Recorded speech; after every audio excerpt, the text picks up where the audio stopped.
আমার দাদা ভাইয়ের বিয়ের তত্ত্ব সাজাতে এবার সবাই বসে গেছে। ১ম এ যখন তত্ত্ব সাজাতে বসা হয়েছিল তখন এত লোক ছিল না।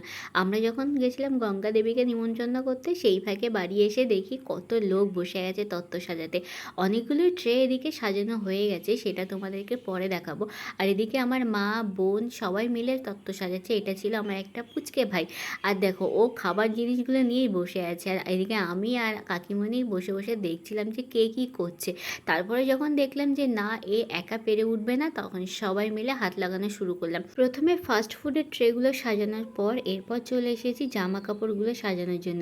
কারণ জামা কাপড়গুলো সাজাতে একটু বেশি সময় লাগে বিভিন্ন রকমের ডিজাইন করতে। সব কিছুর মাঝে এটাই হয়েছে সব থেকে বড় মুশকিল, এই যে সেলো টেপটা দেখছে এর মাথাটা খুঁজে পাওয়া যাচ্ছে না। তাই দিদিকে বলা হয়েছে তুই এর মাথা খুঁজে বার করবি, নয়তো কিন্তু কাজ সব বন্ধ হয়ে যাবে। আর এদিকে মা বলছিল যে জামা কাপড়গুলো কোন ট্রেতে কীভাবে সাজানো হবে। কাকিমণির মতো বলছে, মার মতো বলছে, সবাই এখানে মাতব্বরি করে চলেছে।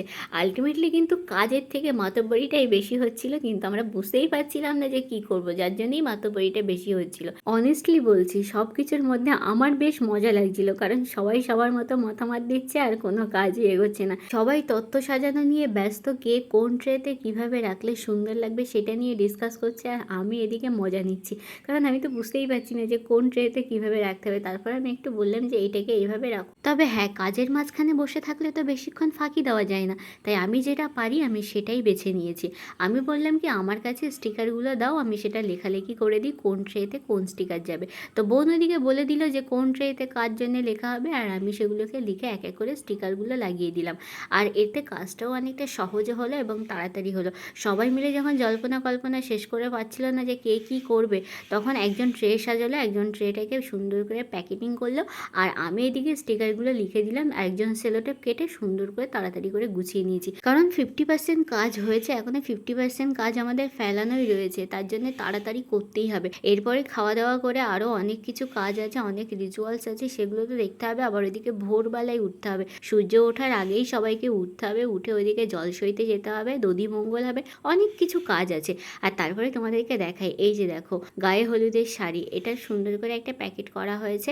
আর তারপর এসেছিল এই যে লজ্জাবস্ত্র। লজ্জাবস্ত্রটা কিন্তু সত্যি খুব সুন্দর ছিল, লাল রঙের লজ্জাবস্ত্র দেওয়া হয়েছে। তারপর এটাকে প্যাকেটিং করা হলো। আর এত কিছু করার পরে না আমি এটা ভুলেই গেছিলাম যে সবগুলো তত্ত্ব এক জায়গায় করলে কেমন লাগছে দেখতে।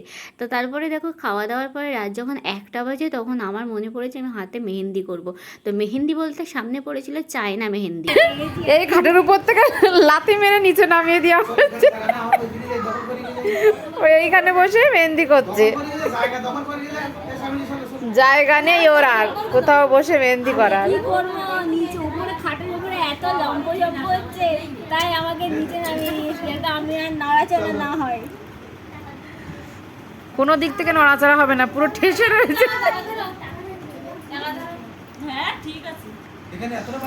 এই যে আমার হাতের ডিজাইন চায়না মেহেন্দি, এই যে এই মেহেন্দি দিয়ে এই ডিজাইন করা হয়েছে, কেমন লাগছে বলে অবশ্যই। আর আমার জায়গা এখানে হয়েছে।